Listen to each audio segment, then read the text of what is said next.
तो ये आपके सांची के स्तूप हैं।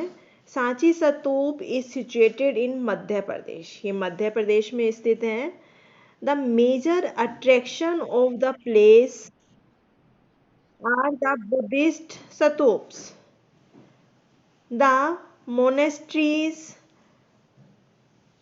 The temples and pillars. यहाँ पर जो भी आपका आर्किटेक्चर दिखाई देता है, जो भी इसमें अट्रैक्शन है इस प्लेस का, वो सब जो आर्किटेक्चर है वो बुद्धिस्ट आर्किटेक्चर है। इसमें बुद्ध के स्तूप्स हैं, इनमें मोनेस्ट्रीज हैं, इनमें टेम्पल्स हैं और पिलर्स है। मोनेस्ट्रीज जहाँ पर बैठ के जो इनके साधु सन्यासी होते हैं वो अपना ध्यान लगाते हैं, और टेम्पल है जहाँ पर जो बाकी लोग होते हैं वो जाके प्रेयर्स करते हैं।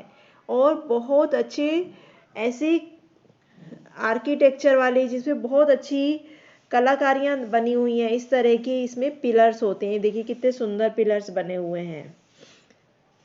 The Mauryan emperor Ashoka built the stupa at Sanchi in honour of lord Buddha.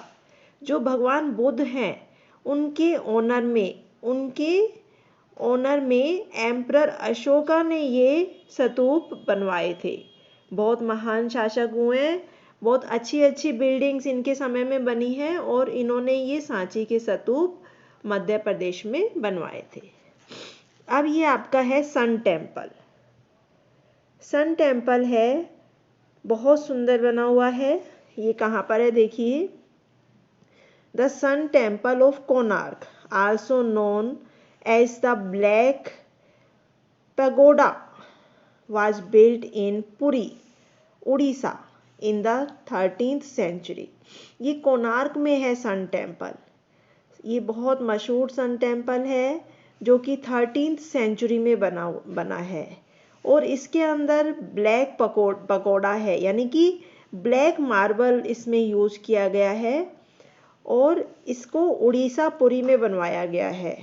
It is built in the form of the chariot of sun god with 24 wheels. ये जो आपका सन टेम्पल है ये इस तरह का बना हुआ है जैसे कि भगवान सूर्य का रथ हो, और उसके अंदर कितने व्हील्स हैं, 24 व्हील्स हैं। Heavily decorated with stone carvings, stone पर कलाकारी करी गई है, खुदाई करके उसको विभिन्न आकार दिए गए हैं। बहुत सुंदर सुंदर उसमें पेंटिंग्स उसमें स्टोन में बनाई गई हैं, और हेवीली उसको डेकोरेट किया गया है। वो एक चैरियट यानी कि एक रथ की शेप में है जिसमें 24 व्हील्स लगे हुए हैं।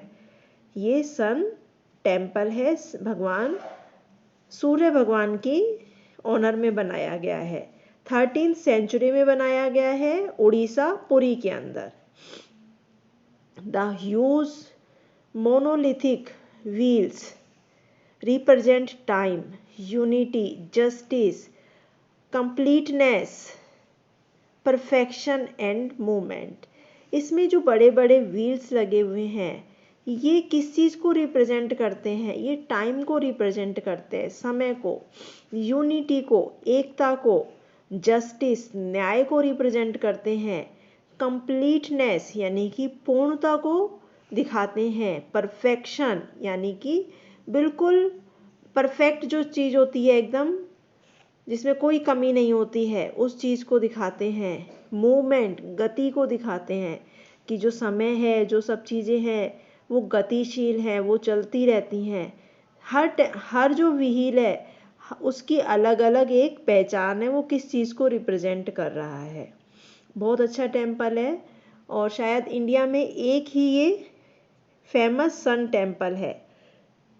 ठीक है, अब नेक्स्ट है आपका गेटवे ऑफ इंडिया। ये देखिए ये गेटवे ऑफ इंडिया है, दिख रहा है कितना सुंदर है ये कहाँ पर है, कैसे बना है देखिए।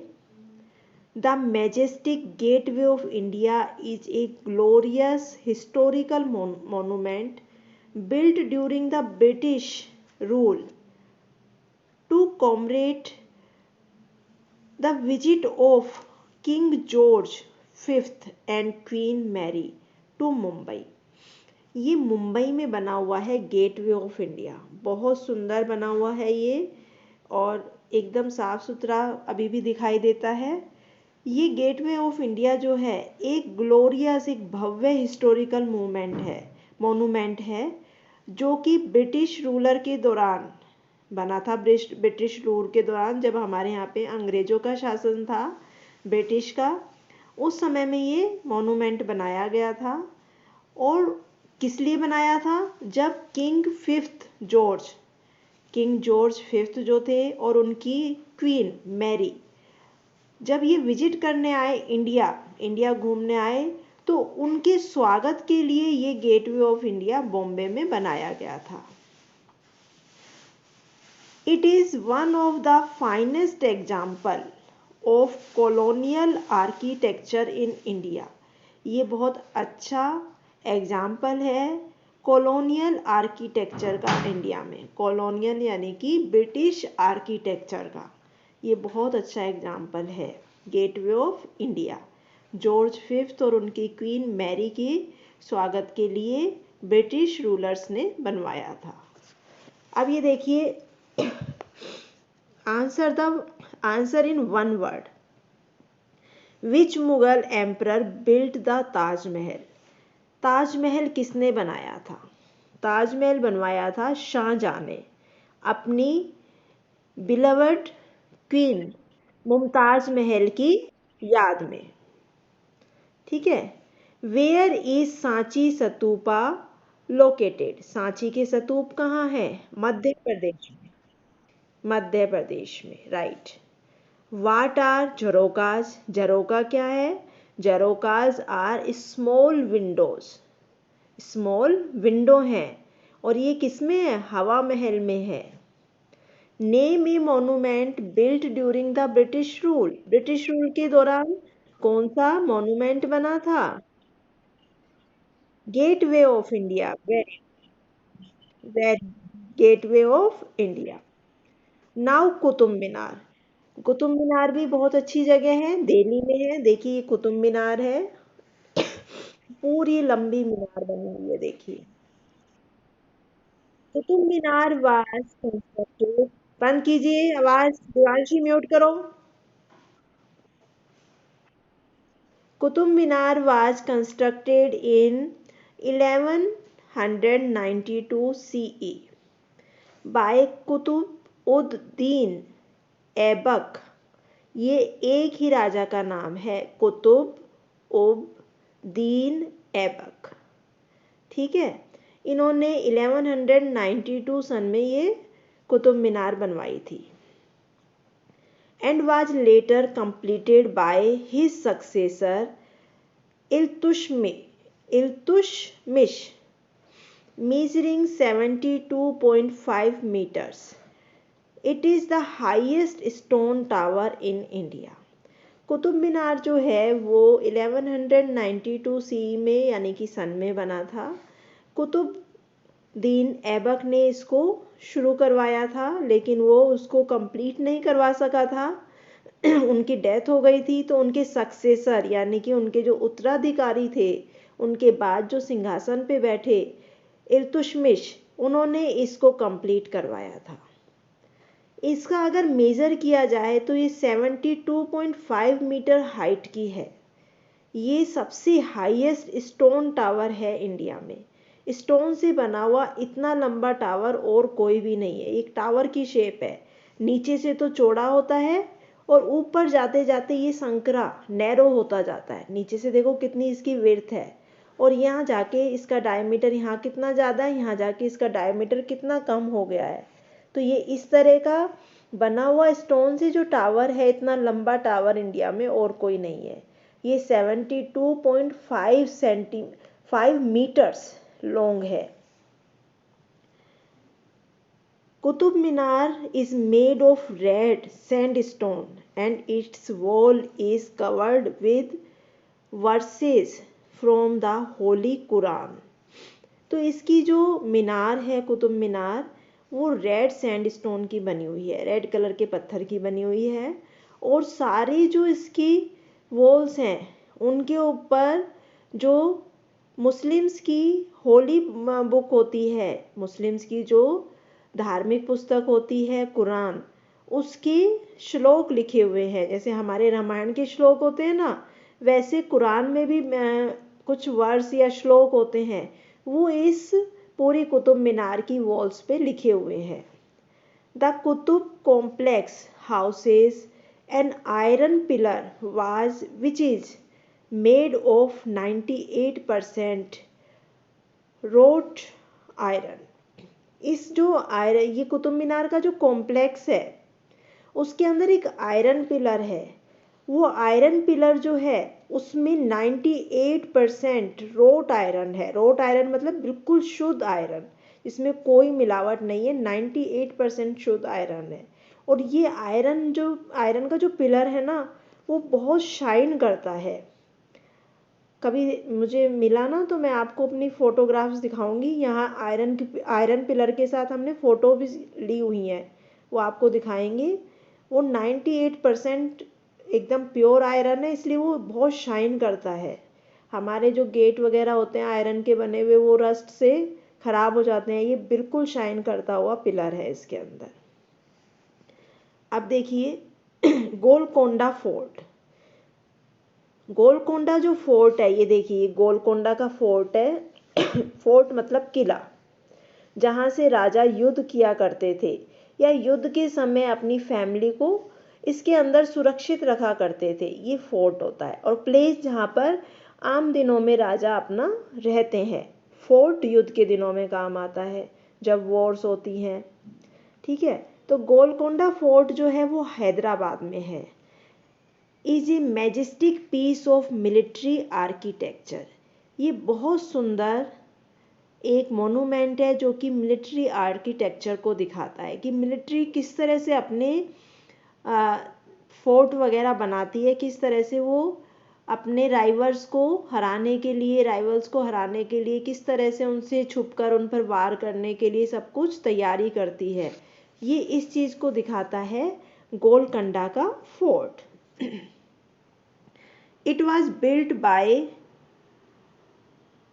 काकातियाज जो कोई हैं उन्होंने इसको बनाया था in 1143 and Qutub Shah reconstructed it sometime around 1600 AD। तो काकातियाज जो थे उन्होंने इसको 1143 सन में बनाया था, लेकिन बाद में कुतुब शाह ने इसको दोबारा से रिकंस्ट्रक्ट किया अपने यूज़ के लिए 1600 सन में। The defence system of this fort was very strong. यहाँ का जो डिफेंस सिस्टम है वो बहुत स्ट्रोंग है। The walls were built of large blocks of masonry weighing around 7 tons. यहाँ का जो डिफेंस सिस्टम है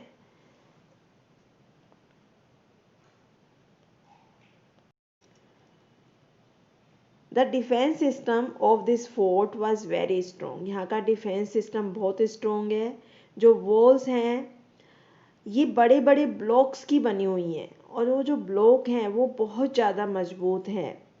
उन ब्लॉक्स का जो वेट है वो 7 टन का है। इतनी मोटी दीवारें हैं कि उसमें से गोला बारूद भी पार नहीं हो सकता है।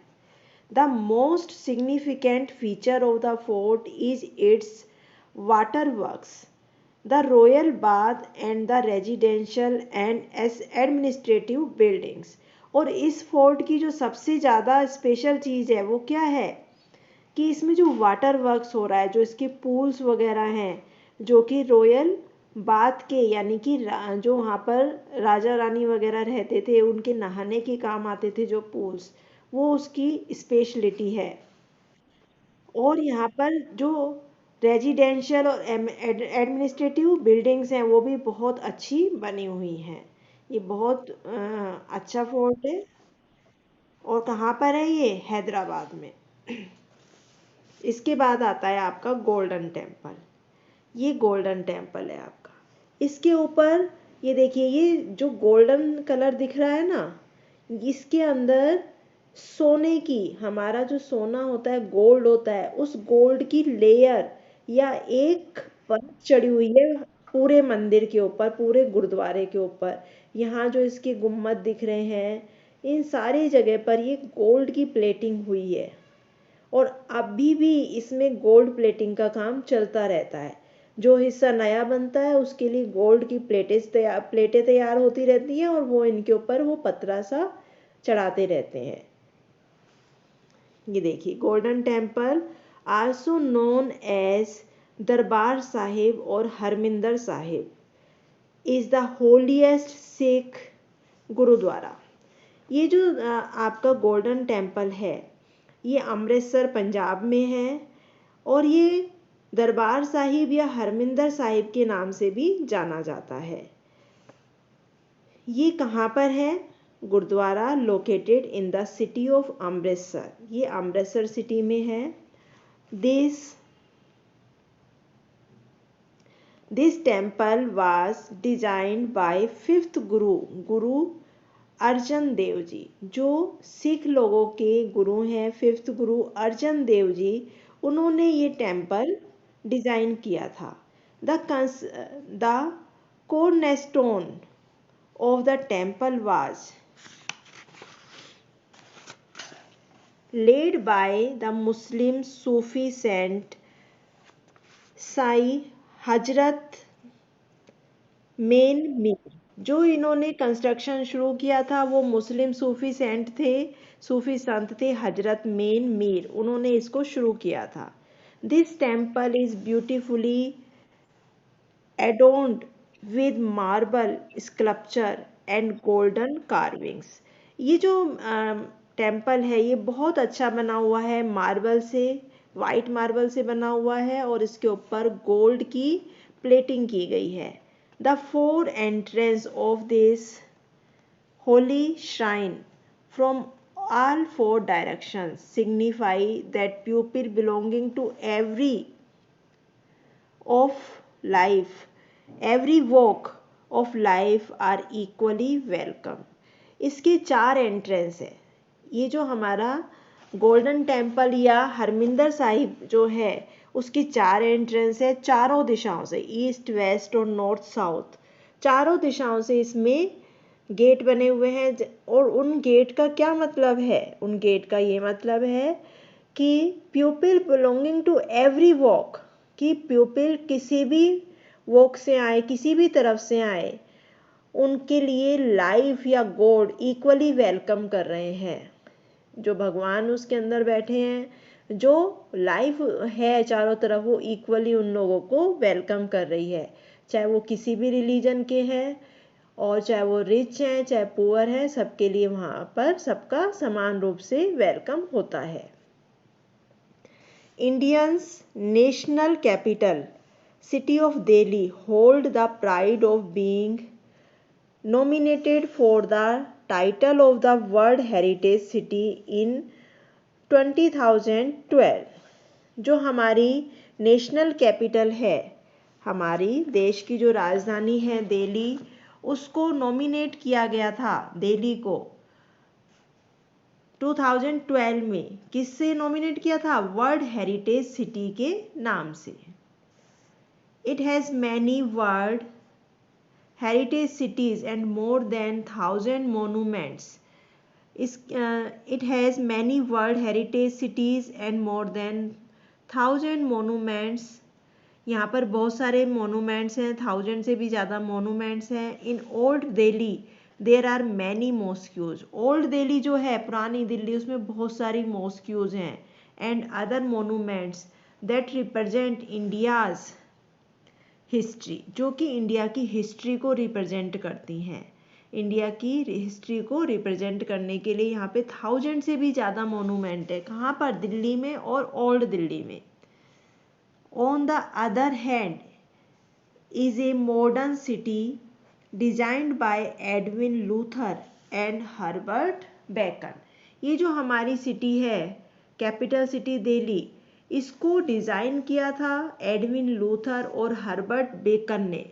ये ब्रिटिश रूल में डिज़ाइन की गई एक मॉडर्न सिटी है, but it hold 1000 of monuments, 1000 से भी ज़्यादा इसमें मोनूमेंट्स हैं, मॉस्क्यूज हैं, टेम्पल्स हैं और भी बहुत सारी चीज़ें यहाँ पर हैं, इसलिए इसको 2012 में वर्ल्ड हेरिटेज सिटी का टाइटल भी मिला था। अब है preserving the past. Archaeological survey of India, जिसको ASI कहते हैं, आर्कियोलॉजिकल सर्वे ऑफ इंडिया जिसको ASI कहते हैं, और इसका हिंदी में नाम होता है पुरातत्व विभाग, protect and preserve the heritage monuments of India. ये हमारे मोनूमेंट्स को प्रिजर्व करता है, उनको प्रोटेक्शन देता है। It repairs and maintain them so that future generation can visit the monuments and learn about India's glorious past। ये हमारे मोनूमेंट्स को, जो ASI है, आर्कियोलॉजिकल सर्वे ऑफ इंडिया है, वो हमारे मोनूमेंट्स को प्रोटेक्ट रखता है, प्रिजर्व रखता है, जिससे कि ये मोनूमेंट ऐसे ही बने रहें जैसे पास्ट में थे, और हमारी जो फ्यूचर जनरेशन है, जैसे आप छोटे छोटे बच्चे हैं, आप जाके इनको विजिट कर सकें, इनको देख सकें और हमारे इंडिया के ग्लोरियस भव्य पास्ट को जान सकें, उसके बारे में सीख सकें कि हमारे यहाँ पर कौन कौन से शासक हुए, कौन कौन से रूलर हुए, उन्होंने क्या क्या बनवाया, किस तरह से हमारे कंट्री का डेवलपमेंट हुआ। तो इन सबको जानने के लिए इन चीज़ों को प्रिजर्व रखना जरूरी है, और इनको प्रिजर्व और प्रोटेक्ट रखता है archaeological survey of India. It is very disheartening to see that some people forget that they are damaging the invaluable masterpieces by scribbling and scratching these monuments। It is very disheartening, ये बहुत दिल दुखाने वाला होता है ये देखकर कि कुछ लोग जो होते हैं वो भूल जाते हैं कि वो डैमेज कर रहे हैं हमारे इन वैल्यूएबल मास्टरपीस को, जो हमारे बहुत अच्छे मोनूमेंट्स हैं, जो पता नहीं किस किस राजा ने कितने कितने सालों में मेहनत से, कितने लेबर ने मिलकर बनाया है। उन मास्टरपीसेस को वो क्या कर रहे हैं, वो उनको डैमेज कर रहे हैं। कैसे डैमेज कर रहे हैं, उनको स्क्रैबलिंग करके उनके ऊपर अपने नाम लिख देते हैं, उनके ऊपर स्क्रैच कर देते हैं, उनके ऊपर कोयला पत्थर से कुछ कुछ बना देते हैं। तो वो उनको क्या कर रहे हैं, उनको नुकसान पहुंचा रहे हैं। Defacing monuments is a punishable offence. इस तरह से जो ये तरुण म्यूट करो, इस तरह से मोनूमेंट्स को नुकसान पहुंचाना एक ऑफेंस है, एक जुर्म है, एक ऑफेंस है with a fine and imprisonment. ऐसे ऑफेंस के लिए फाइन होता है, दंड लगता है। फाइन यानी कि कुछ पैसे देने पड़ते हैं, कुछ रुपए देने पड़ते हैं, और इम्प्रिजनमेंट भी हो सकती है, जेल भी हो सकती है। It has been decided to observe 12th January as the World Youth Day। 12th जनवरी को वर्ल्ड यूथ डे मनाना निश्चित हुआ है। And on this day heritage oath is administrated by the entire school community across India and abroad. और इस दिन क्या किया जाता है, वर्ल्ड यूथ डे पर, वर्ल्ड यूथ डे पर एक हेरिटेज ओथ ली जाती है। इन मोनूमेंट्स को सुरक्षित रखने को, इनको डैमेज नहीं करने के लिए एक ओथ यानी कि प्रतिज्ञा ली जाती है पूरे स्कूल कम्युनिटी की तरफ से, सारे इंडिया में और सारे वर्ल्ड में। The text of the oath is given below. ये आपका टेक्स्ट है इस ओथ का, ये देखिए oath. I am proud of the rich culture and heritage of India। मुझे गर्व है अपने रिच कल्चर पर और हेरिटेज पर। किसके हेरिटेज पर, इंडिया के हेरिटेज पर। I will respect all monuments, मैं सारे मोनूमेंट्स का रेस्पेक्ट करूँगा, which are a part of my country's heritage, जो मेरे कंट्री के हेरिटेज का पार्ट है। I will not scribble, deface और एनकोर्च अपॉन एनी मोनूमेंट, मैं किसी भी मोनूमेंट को ना तो स्क्राइबल करूँगा, ना तो उस पर कुछ लिखूँगा, ना उसकी किसी भी चीज़ को डैमेज करने की कोशिश करूँगा, ना उस पर कोई स्क्रैचिंग वगैरह करूँगा। I pledge to render all possible help to conserve and preserve our heritage, मैं प्लेज लेता हूँ, मैं प्रतिज्ञा लेता हूँ कि मैं अपनी तरफ से पूरी हेल्प करूँगा, पॉसिबल हेल्प करूँगा इन हेरिटेज को कंजर्व रखने के लिए और प्रिजर्व रखने के लिए, सुरक्षित और बिल्कुल अनडैमेज पोजीशन में रखने के लिए। I along with my schoolmates, मैं अपने स्कूल मेट्स के साथ will endeavour to save and protect the heritage site, मैं ये प्रतिज्ञा लेता हूँ कि मैं अपने हेरिटेज साइट्स को सेव रखूँगा, सेफ रखूँगा और उनको प्रोटेक्ट करूँगा, उनकी रक्षा करूँगा। ये प्रतिज्ञा है जो कि वर्ल्ड यूथ डे पर ली जाती है 12 जनवरी को। ठीक है, तो ये आपका लेसन आज कंप्लीट हो गया है। अब हम नेक्स्ट क्लास में इसके क्वेश्चन आंसर करेंगे। बताइए समझ में आया यहाँ तक?